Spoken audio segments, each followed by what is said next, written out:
Assalamualaikum warahmatullahi wabarakatuh. Perkenalkan, nama saya Miftahul Rahma dengan nomor IP 21052-075. Saya dari kelas 2D D3 Teknik Telekomunikasi. Alasan saya membuat video kali ini yaitu untuk memenuhi ujian akhir semester mata kuliah teori dan perancangan antena. Baiklah, pada video kali ini saya akan menjelaskan mengenai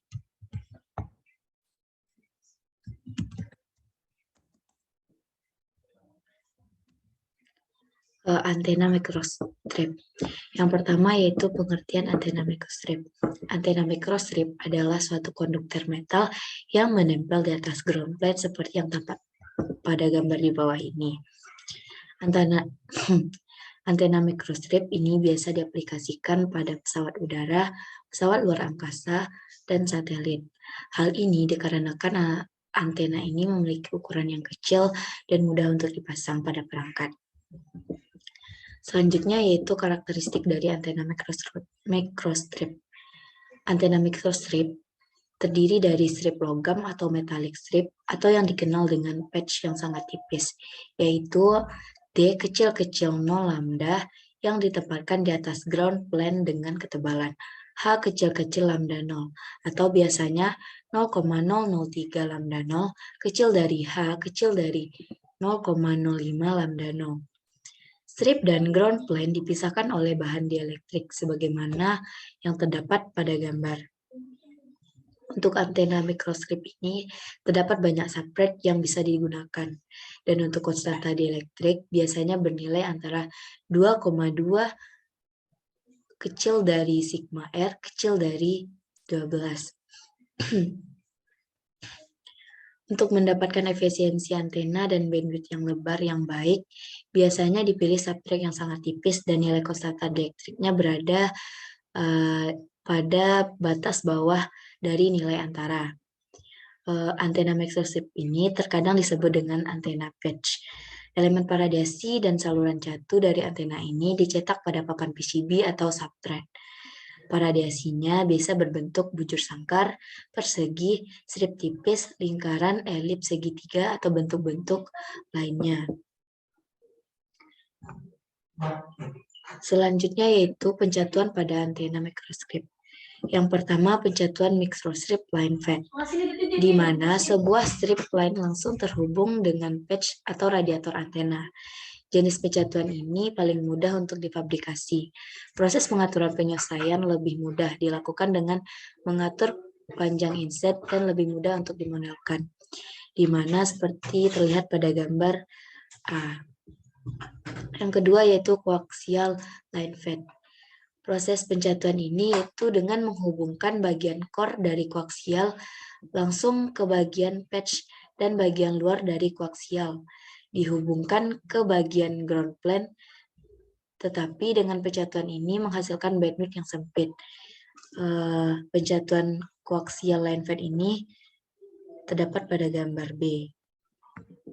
Selanjutnya, yang ketiga yaitu aperture coupling. Seperti yang terlihat pada gambar, aperture coupling ini terdiri dari dua buah substrate, yaitu sebuah microstrip line di mana energinya dikopling ke patch melalui sebuah celah pada ground plane yang memisahkan kedua substrate.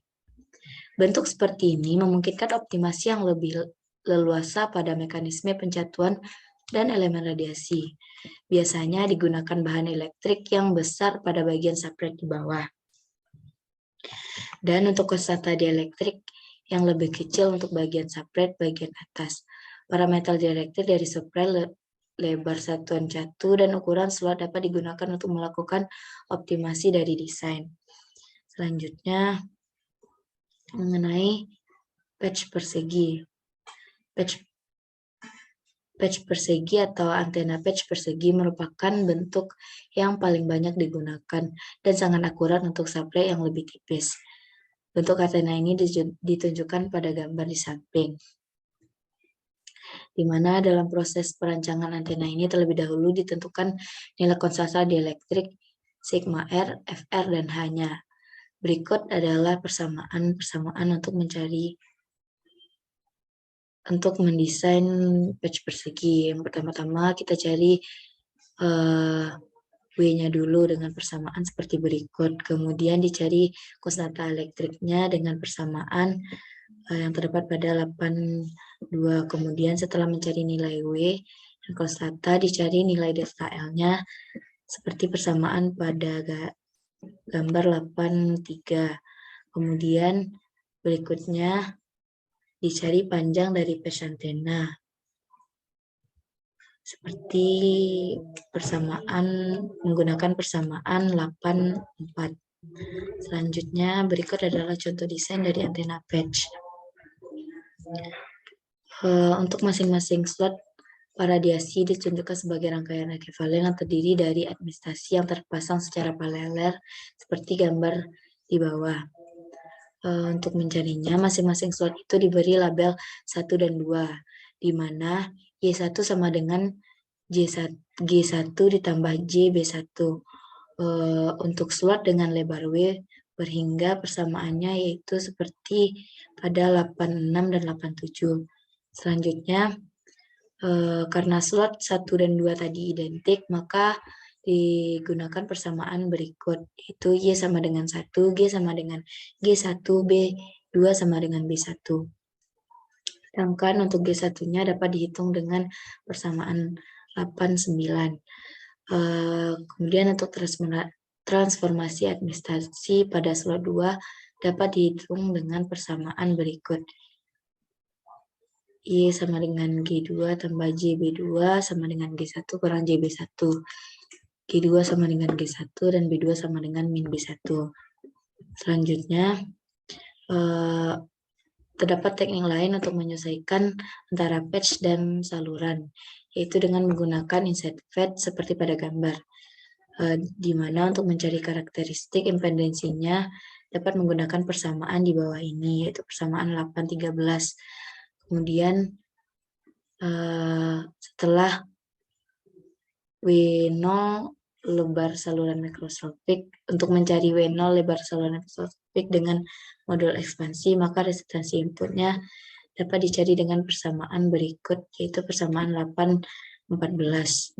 Baiklah, berikut merupakan contoh soal dari antena microstrip.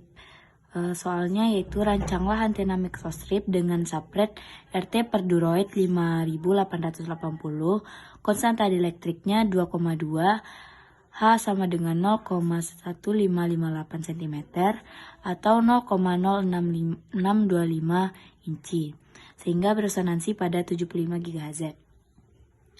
Penyelesaiannya yaitu yang pertama, kita cari nilai W-nya terlebih dahulu.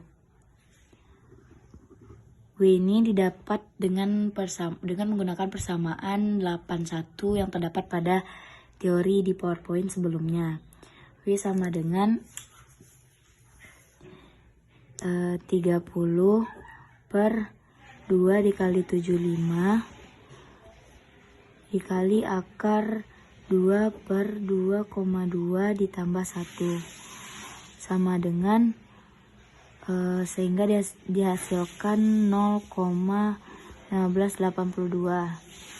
Kemudian kita cari nilai konstanta dielektriknya menggunakan persamaan 82 pada teori di PowerPoint sebelumnya, yaitu Z sama dengan 2,2 ditambah 1 per 2 ditambah 2,2 dikurang 1 per 2 dikali 1 ditambah 75 dikali 0,558 per hasil dari W tadi, yaitu 0,1582, sehingga didapatkan hasil 48,8772.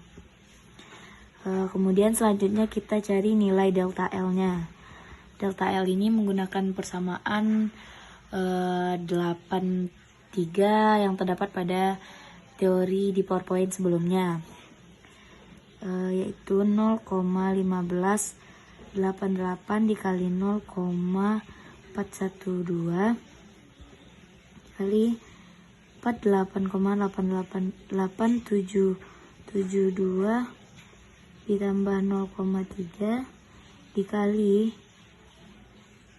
0,1582 per 0,1588 ditambah 0,264 per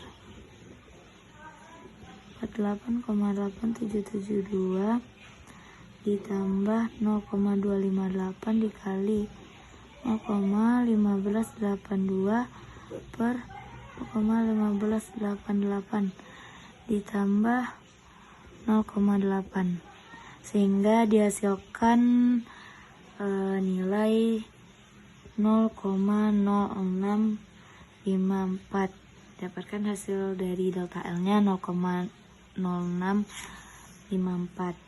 Kemudian selanjutnya kita cari nilai L-nya. L-nya itu yaitu panjang sebenarnya. Panjang sebenarnya itu kita menggunakan persamaan di 84 pada teori di PowerPoint. L sama dengan lambda per 2 dikurang 2 dikali delta L. Itu 30 per 2 dikali 10 akar 48,8772. 772 ini hasil dari konstanta dielektrik tadi. Kemudian dikurang 2 dikali hasil delta L 0,0654 sehingga didapatkan hasil 0,0832. Kemudian selanjutnya kita lanjut ke yang terakhir, yaitu kita cari nilai panjang efektifnya atau LE, yaitu dengan rumus L ditambah 2 delta L, maka didapat nilai dari L 0,0832 ditambah 2 dikali 0,0654 sehingga didapatkan hasil akhirnya itu 0,124. Oke, baiklah, mungkin hanya itu yang dapat saya sampaikan. Apabila ada salah dan janggal, saya mohon maaf. Wabillahi taufiq wal hidayah. Assalamualaikum warahmatullahi wabarakatuh.